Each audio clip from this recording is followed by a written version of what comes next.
Hello friends, welcome to my channel Group Time. আজি ভিডিওত আমি মূৰ্তি পূজাৰ ইতিহাসৰ বিষয়ে চমুকৈ ভিডিওত দুইটা কথা জানিবলৈ চেষ্টা কৰিম। মূৰ্তি পূজাৰ ইতিহাস এক অতি পুৰণি আৰু বিস্তৃত বিষয়, যিটো মানৱ সভ্যতা আদি কালৰ পৰা আৰম্ভ হৈছে। মূৰ্তি পূজা মানে হৈছে কোনো ভাস্কৰ্য, ছবি বা প্ৰতীকক দেৱতাৰ ৰূপত উপাসনা কৰা, যিটো বিভিন্ন ধৰ্ম বা সংস্কৃতিত দেখা যায়। ইতিহাসবিদসকলে বিশ্বাস কৰে যে মূৰ্তি পূজাৰ প্ৰাক ঐতিহাসিক যুগতে হৈছিল, যেতিয়া মানুহে প্ৰকৃতিৰ শক্তিক পূজা কৰিছিল আৰু সেই শক্তিসমূহক প্ৰতিনিধিত্ব কৰিবলৈ পাথৰ বা কাঠৰ আকৃতি নিৰ্মাণ কৰিছিল। উদাহৰণস্বৰূপে পুৰাতত্ত্ববিদসকলে ইউৰোপত বা ভেনাছ অফ ইউৰলেণ্ডৰ দৰে প্ৰাক ঐতিহাসিক মূৰ্তিসমূহক উৰ্বৰতা দেৱীৰ পূজাৰ সৈতে যোগ কৰে, যিটো প্ৰায় 30,000 বছৰ পুৰণি। এই পথাৰ মানৱৰ অজ্ঞাত ভয় আৰু প্ৰকৃতিৰ সৈতে যোগসূত্ৰ স্থাপনৰ প্ৰয়োজনীয়তাৰ পৰা উদ্ভৱ হৈছিল, যাতে ফচল ভাল হয়, বৰষুণ পৰে বা বিপদৰ পৰা ৰক্ষা পোৱা যায়।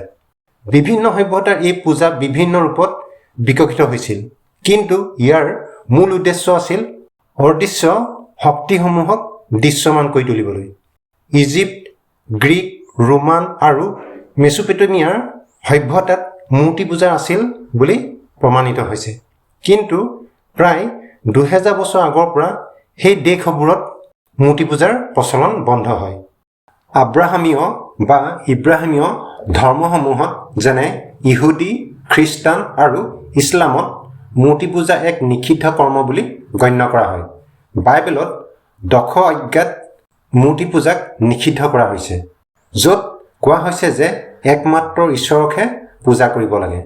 ইহুদীসকলে মন্দিৰত কোনো মূৰ্তি নৰখাকৈ তেওঁলোকে পূজা কৰিছিল আৰু ইছলাম ধৰ্মৰ নবীসকলে মূৰ্তি পূজাক অধৰ্ম বুলি ঘোষণা কৰিছিল। খ্ৰীষ্টান ধৰ্মতো প্ৰথমে মূৰ্তি পূজা নিষিদ্ধ আছিল, কিন্তু পিছলৈ কেথলিক গীৰ্জাত যীশু আৰু মেৰীৰ ছবি ব্যৱহাৰ কৰা হ'ল, যিটো প্ৰতীক বুলি কোৱা হয়। পৃথিৱীত এতিয়া কেৱল ভাৰতবৰ্ষ, জাপান, চীনৰ কিছু অংশত, আফ্ৰিকাৰ কেইখনমান দেশত মূৰ্তি পূজা চলি আছে। 1950 চনত তিব্বতত এটা পিতলৰ মূৰ্তি উদ্ধাৰ হয়, যাৰ ওজন মাত্ৰ 47 গ্ৰাম।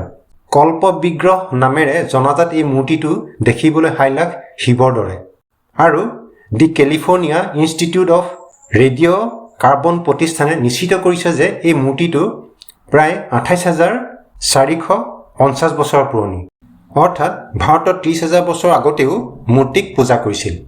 প্ৰায় 5,000 বছৰ পুৰণি হিন্দু সভ্যতা বা হৰপ্পা সভ্যতাৰ খনন কাৰ্যত নৃত্যৰতা দেৱীৰ মূৰ্তি উদ্ধাৰ হোৱালৈ চাই অনুমান কৰিব পাৰি যে সেই সময়ত দেৱী মূৰ্তিত পূজা অৰ্চনা হৈছিল, কিন্তু বুৰঞ্জী আৰু প্ৰত্নতত্ত্বৰ সমলবোৰ চালে তাৰ পাছত কমেও 7-8 শতিকালৈ হিন্দু ধৰ্মৰ মূৰ্তি পূজাৰ ব্যৱহাৰ দেখা পোৱা নাযায়।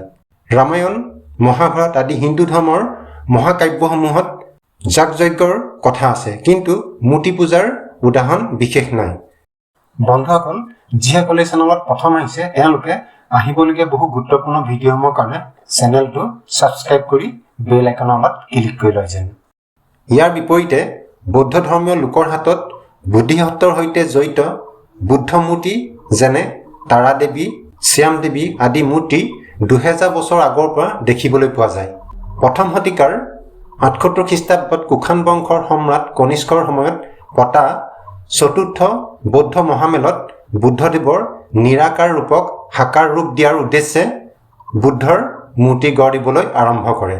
তাৰ পাছতে বৌদ্ধ ধৰ্মত বিভাজন আহে আৰু হীনযান, ব্ৰজযান আৰু মহাযান আদি শাখাত বিভক্ত হৈ পৰে। ব্ৰজযান শাখাত ইন্দ্ৰ আৰু ব্ৰজক আগস্থান দিয়া হৈছিল, আৰু এই শাখাত ভক্তসকলে বহুতো দেৱ দেৱী মূৰ্তি সাজিবলৈ লয়। পিছলৈ বৌদ্ধ ধৰ্মৰ অৱলোকিতেশ্বৰ ধ্যান ধাৰণাৰ সৃষ্টি হ'ল, আৰু অৱলোকিতেশ্বৰৰ বৌদ্ধ সৈতে জড়িত দেৱ দেৱতাও ভাৰতৰ বাহিৰৰ দেশবোৰলৈ গ'ল। অৱলোকিতেশ্বৰ বুদ্ধৰ সৈতে জড়িত তাৰা দেৱীৰ মূৰ্তি ভাৰতৰ বহুত ঠাইত পোৱা যায়।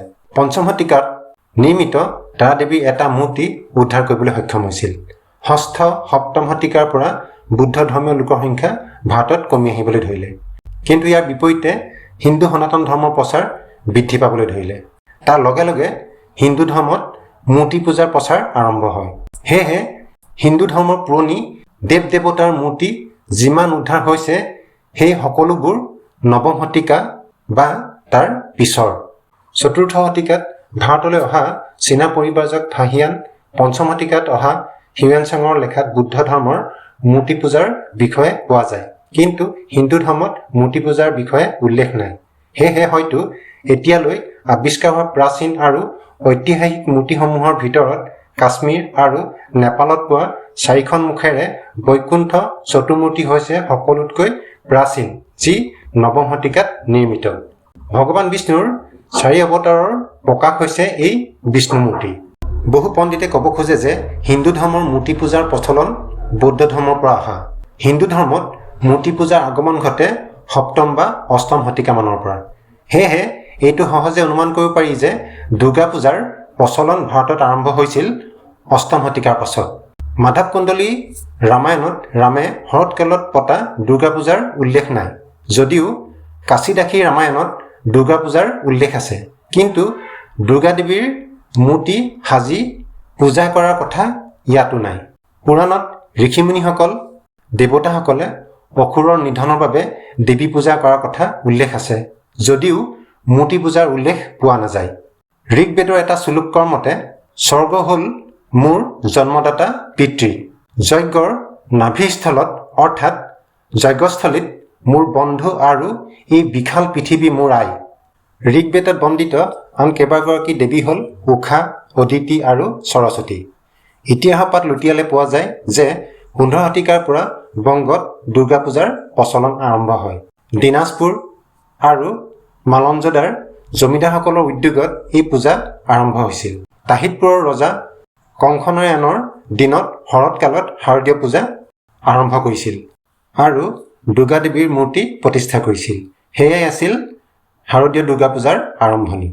ৰজাৰ পৃষ্ঠপোষকতাৰ বাহিৰত সমূহীয়াভাৱে শাৰদীয় দুৰ্গা পূজা পালন কৰিছিল 1790 চনত হুগলীত 12জন বন্ধুৰ প্ৰচেষ্টাত।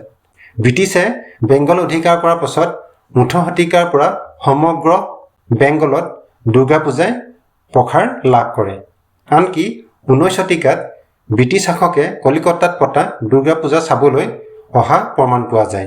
ব্ৰিটিছে ৰাজধানী কলিকতাৰ পৰা দিল্লীলৈ স্থানান্তৰ কৰাৰ লগে লগে বহুতো বঙালী লোক দিল্লীত থাকিবলৈ লয়। 1910 চনত প্ৰথমবাৰৰ বাবে দিল্লীত দুৰ্গা পূজা পতা হয়। আহোমৰ ৰাজত্বকালত ৰজাৰ পৃষ্ঠপোষকতাত 16-17 শতিকাৰ পৰা অসমত দুৰ্গা পূজা পালন কৰা হৈছিল বুলি অনুমান কৰা হয়। গৌৰীপুৰৰ ৰজা প্ৰতাপ চন্দ্ৰ বৰুৱাৰ অধীনত ৰাজবাৰীত 1850 চনত 10 দিনীয়াকৈ দুৰ্গা পূজা জাকজমকতাৰে পালন কৰা হৈছিল। নলবাৰীৰ পৰা 14 কিলোমিটাৰ দূৰত্বত অৱস্থিত অসমৰ অতি পুৰণি মন্দিৰ হ'ল বিলেশ্বৰ দেৱালয়। এই মন্দিৰত কেতিয়াৰ পৰা দুৰ্গা পূজা পালন কৰিবলৈ ল'লে তাৰ সঠিক তথ্য পোৱা নাযায়। এই দেৱালয়ৰ বিশেষত্ব এই যে ইয়াৰ দুৰ্গা পূজাৰ দেৱী মৃন্ময় মূৰ্তি নহয়। এডাল কলগছৰ কাণ্ড অংশক সুশোভিত বস্ত্ৰ আ অলংকাৰেৰে সজাই দেৱী মূৰ্তি ৰূপে পূজা অৰ্চনা কৰা হয়। 19 শতিকাৰ পৰা অসমৰ জনসাধাৰণে সমূহীয়াভাৱে দুৰ্গা পূজা পাতিবলৈ লয়। 16 শতিকাত বেংগলত পালন কৰিবলৈ লোৱা শাৰদীয় দুৰ্গা পূজা 20 শতিকাতে ভাৰতৰ চুকে কোণে সোমাই পৰে আৰু আমাৰ দেশত ধৰ্ম নিৰ্বিশেষে জাকজমকতাৰে পালন কৰা উল্লেখযোগ্য উৎসৱ ৰূপে পৰিগণিত হয়। সামৰণিত ক'ব পাৰি যে মূৰ্তি পূজা মানৱৰ আধ্যাত্মিক অনুসন্ধানৰ এক অংশ, যিটো বিভিন্ন সভ্যতাত বিভিন্ন ৰূপত প্ৰকাশ পাইছে। ইয়াক কিছুমান ধৰ্মত পবিত্ৰ বুলি গণ্য কৰা হয়, আনহাতে আন কিছুমানত নিষিদ্ধ। ইতিহাসে দেখুৱাইছে যে এই প্ৰথা মানৱৰ সৃষ্টিশীলতা আৰু বিশ্বাসৰ প্ৰতিফলন, যিটো আজিও বিশ্বৰ বিভিন্ন অংশত জীয়াই আছে। এই ইতিহাস বুজি পোৱাটো আমাৰ সাংস্কৃতিক বৈচিত্ৰ্য বুজিবলৈ সহায়ক। বন্ধুসকল, আজি ভিডিঅ'ত চমুকৈ মূৰ্তি পূজাৰ ইতিহাসৰ বিষয়ে 2-এটা কথা জানিবলৈ চেষ্টা কৰিছিলোঁ। ভাল লাগিলে আপোনালোকে এটা লাইক কৰিব আৰু যিসকলে চেনেলত প্ৰথম আহিছে তেওঁলোকে আহিবলগীয়া বহু গুৰুত্বপূৰ্ণ ভিডিঅ'সমূহৰ কাৰণে চেনেলটো ছাবস্ক্ৰাইব কৰি বেল আইকন অলপ ক্লিক কৰি লয় যেন। ধন্যবাদ। জয় অসম।